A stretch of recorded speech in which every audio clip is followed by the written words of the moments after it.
Asian legends লিগের কথা আপনাদের মনে আছে?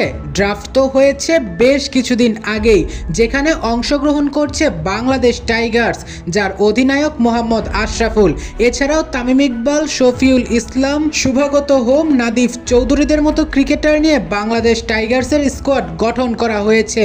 ছিলেন না সেখানে সাকিব আল হাসান? তবে সাকিব আল হাসান সেই লিগে খেলছেন, হ্যাঁ অবশ্য বাংলাদেশ টাইগার্সের হয়ে নয়, তিনি খেলবেন এশিয়ান স্টার্সের হয়ে।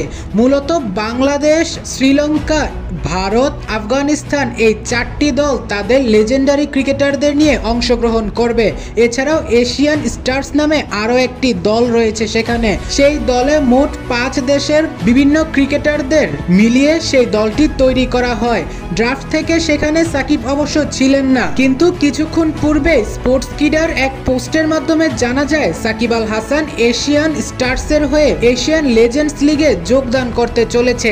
সেখানে অবশ্য এটা উল্লেখ করা ছিল, যেখানে বাংলাদেশ টাইগার্স তার সার্ভিস পাওয়ার কথা, সেখানে তার সার্ভিস নিচ্ছে এশিয়ান স্টার্স, অর্থাৎ বাংলাদেশ টাইগার্সের হয়ে সাকিব আল হাসানের জায়গা হয়নি। ন্যাশনাল টিম, বিপিএল কিংবা ডিপিএল তো দূরেই থাক, যেখানে বাংলাদেশ নামে কোনো দল খেলছে সেখানেই সাকিব আল হাসানের ঠাঁই নেই, এমনটাই প্রকাশ করেছে স্পোর্টস কিডা। অর্থাৎ তাদের প্রতিবেদন অনুসারে আগামী এশিয়ান লেজেন্ডস লিগে সাকিব আল হাসান খেলতে চলেছেন, তাও এশিয়ান স্টার্সের হয়ে।